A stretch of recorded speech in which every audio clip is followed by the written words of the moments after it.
Entre le bœuf et l'âne gris, j'ai vu des petits gris, j'ai vu des petits gris. Eh, salut copain, ça joue bien. Ils sont marrants, hein, quand même. Là, il y avait l'autre, là, qui s'est fait traiter de gros porc. J'entendais un extrait d'émission. Puis maintenant, il disait, nous, les Israéliens, nous sommes pas des colons là-bas parce que ça fait 2000 ans que c'est notre terre. Alors on est à la maison, donc on ne colonise pas quand on est chez nous, quoi. Mais Jésus, il est né là-bas, c'est la preuve que c'est chez nous, quoi. Ouais, mais Jésus, vous l'avez pas reconnu, quoi.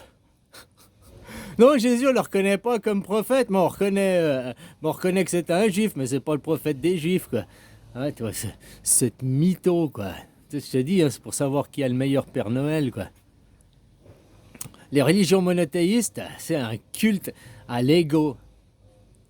La base de la religion, normalement, c'est pour t'émanciper, pour sortir de ton ego, parce que que tu nais, t'es dans l'ego, pour t'émanciper vers ta conscience, pour t'élever au-delà de l'ego, quoi. Dans les livres des religions monothéismes, c'est l'inverse, c'est la culture de l'ego et pour te couper de ta conscience, quoi. Pour empêcher ton émancipation, justement, quoi. J'aime bien parce que, soi-disant, voix de Dieu, hein, ils se battent pour le même Dieu, hein. Le monothéiste, la culture de l'ego, c'est mon Dieu, c'est mon image qui est la meilleure. Tu sais, ceux qui avaient cette idée-là, nous sommes les meilleurs, mon Dieu est le meilleur, ma race est la meilleure, les yeux blonds aux yeux bleus, quoi, par exemple. Hein? Tu vois de ceux que je parle, là, Deuxième Guerre mondiale? Là, hein? La suprématie d'une race, la suprématie d'une idéologie. Bon, on dit souvent, moi, on me dit que il y en a des écoutent des vidéos, on me dit, ah, mais faut pas confondre les sionistes, les juifs, les Israéliens, c'est pas la même chose, c'est pas du tout pareil. Ouais, les sionistes, ouais, d'accord, les juifs, c'est les stupides, quoi, ceux qui comprennent rien, ils croient en Dieu, leur Dieu du livre, puis ils ont aucune connaissance, quoi. C'est des gens lambda, des gens stupides qu'on pourrait excuser.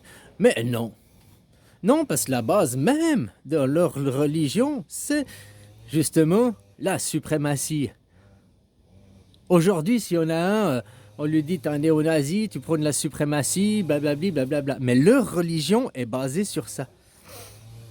Notre prophète Moïse, qui est schizophrène, qui a reçu les messages directement de Dieu, toutes les religions, la monothéistes, sont basées sur de la schizophrénie. Si maintenant, il y a un mec, il vient puis il dit j'ai reçu les commandements de Dieu, puis paf là, tac. Toi, tu dois m'écouter, c'est Dieu qui a écrit ce livre. Ouais, à travers ma main, mais j'ai été dit, c'est Dieu qui m'a dicté, quoi. Donc ça s'appelle la schizophrénie, quoi. Ah, mais pas pour eux, pas pour eux, pas pour les maîtres, pas pour les seigneurs. Ça fait 2000 ans, c'est 2000, 3000, avec Moïse, 3600 ans, là, 3200 ans,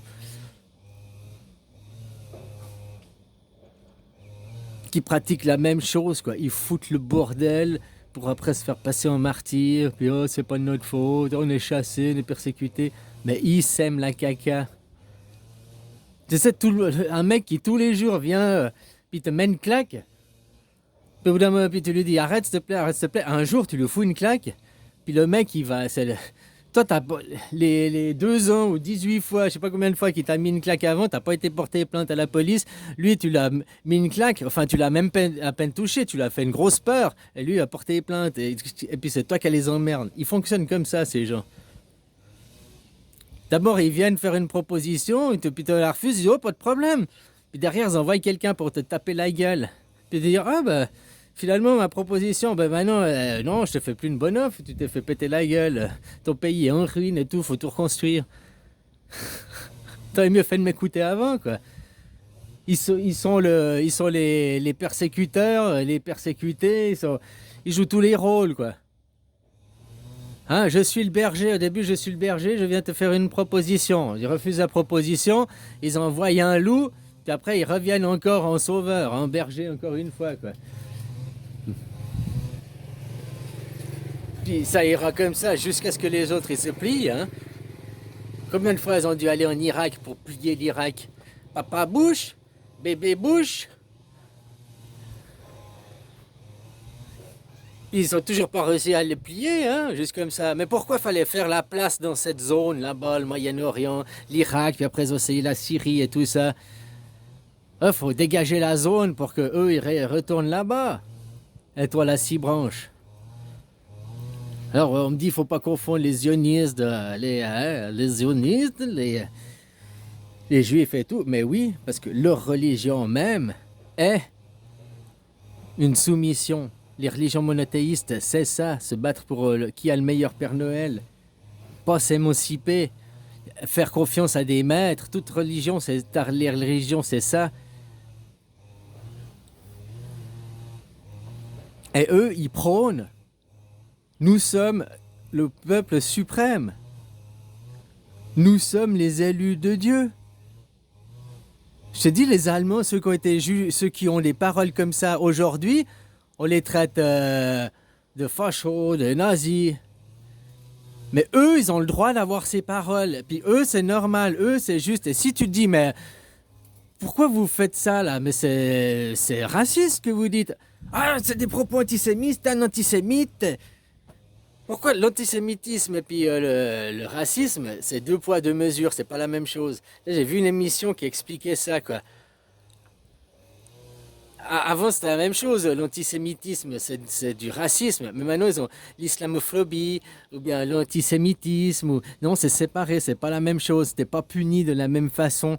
Et puis, ce qu'ils ont fait, c'est que le racisme, c'est une chose et l'antisémitisme, c'est une chose. Ça permet de eux se justifier. Ils voient déjà la justice leur courir derrière. Alors, ils ont déjà prévu les échappatoires, quoi. Hein? C'est comme ils fabriquent le médicament, puis après, bah, bon, maintenant j'ai le médic, il faut créer la maladie, quoi. C'est connu, toutes ces techniques, quoi. Et c'est toujours, ça vient de ces mêmes gens, parce que vous courbez les chines.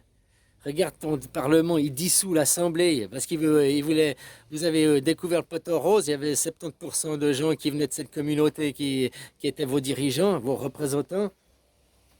Là, Yahel, là. C'est un prénom comme ça, elle vient d'où déjà? Elle sait quoi ses intérêts, hein? Ses intérêts, c'est pour la France.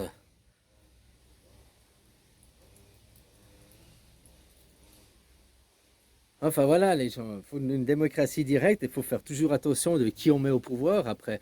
Et surtout qu'il n'y ait pas des gens qui puissent s'accaparer du pouvoir. Et maintenant, c'est pas que ton petit président Macron, c'est les BlackRock derrière, c'est tous ces grands trusts, les Vandergaard là, et tout ça. Maintenant, vous êtes sur les législatives. Oui, on va changer le monde, on va refaire, enfin le monde, notre monde, on va faire. Juste comme ça, Macron il reste président après. Oui ou non?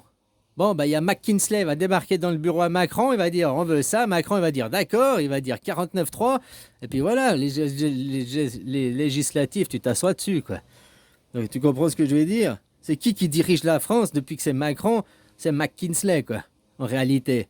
Donc, quand maintenant, ça me fait marrer, oui, il y a de l'ingérence russe, il y a de l'ingérence russe au milieu de l'État, mais l'ingérence américaine, de McKinsey qui dirige en réalité votre pays, parce que c'est Macron, il leur suce la bite à gogo. Non, ça, c'est pas de l'ingérence, ça, c'est normal. En plus, payé par le contribuable. Puis McKinsey, c'est BlackRock derrière, hein, juste comme ça. Donc, t'as beau changer les législatives, ça change rien tant qu'il n'y aura pas une constitution remise à plat. Puis demander une démocratie, pas du pipeau. Depuis 1789, la démocratie, vous l'avez eu que dans le pipeau. Vous avez été, si on veut appeler les mots tels que la réalité, une monarchie représentative de l'élite sioniste. Voilà.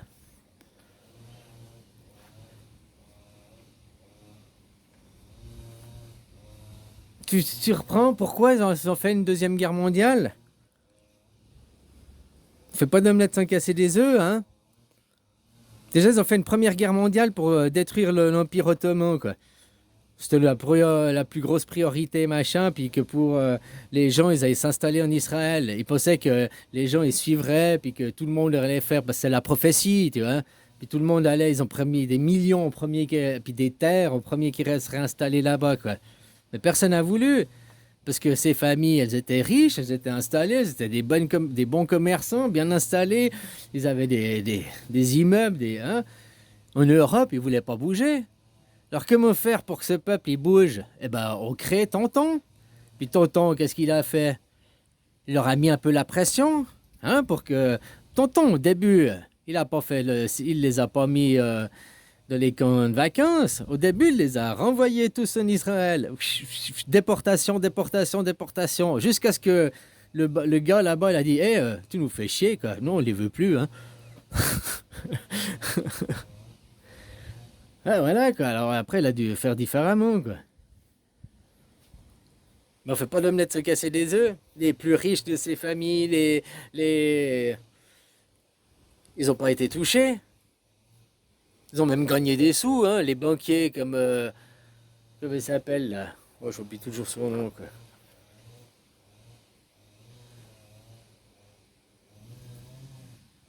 Bon, bah bref. Oh là là, les Rothschild. Voilà, les Rothschild, ils se sont fait des couilles en or, hein. À qui profite le crime? À qui profite la guerre? Qui reconstruit? Où va l'argent? C'est jamais pour les nations, c'est jamais pour les peuples.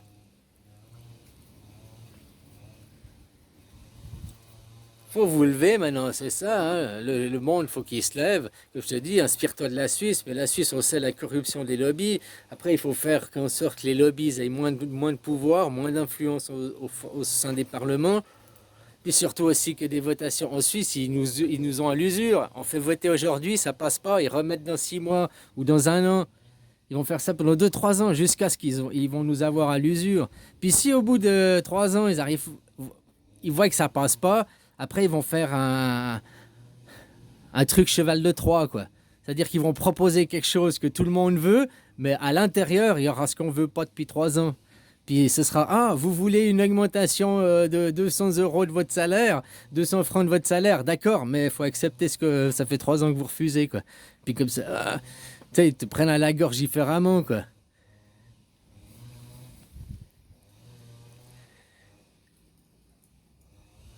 Alors ça, vu qu'on voit déjà les dérives, on peut aussi... de toute façon, tout est politique, hein. Ce que tu bouffes dans ton assiette, ce que tu regardes à la télé, ce qui est à ton journal, ton travail, tout est politique. Donc les gens, j'aime bien qu'ils veulent fuir la politique, alors que c'est la première chose que tu devrais t'intéresser. Fuis ton travail, intéresse-toi plus à la politique, hein, que de donner l'énergie, le temps et l'argent à ces gens. Tu vas encore recevoir des vaccins, parce qu'attention, ils sont en train de préparer, hein. La future épidémie, machin, machin, elle arrive déjà. Ah, ils ont le choix, tu vois, parce que ça peut être une épidémie de bombes aussi, hein. Peut-être il y aura les deux, en même temps les deux. Ils vont faire pouf la bombe et en même temps une épidémie pour que les gens ne puissent pas sortir de la maison. Tu vas faire les deux compilations en même temps, quoi. Ce serait vraiment... là là là là là là. Des choses pareilles. Ouais, parce qu'en épidémie, c'est mieux qu'en guerre. Parce que tu vois, en guerre, il y a des règles, on peut pas faire tout et n'importe quoi, il faut faire des prisonniers de guerre, il faut les traiter correctement. C'est pour ça que de dire que les Palestiniens, c'est des terroristes, c'est mieux, parce qu'on n'a pas besoin d'appliquer les principes des chartes de la guerre, quoi, hein. On peut faire un peu tout ce qu'on veut, quoi. Une guerre civile, c'est la meilleure des guerres, parce que il y a justement les principes de la guerre propre, la guerre encadrée selon des règles et des principes. Elle se fait pas dans une guerre civile, quoi. Bon, allez, bisous, copain.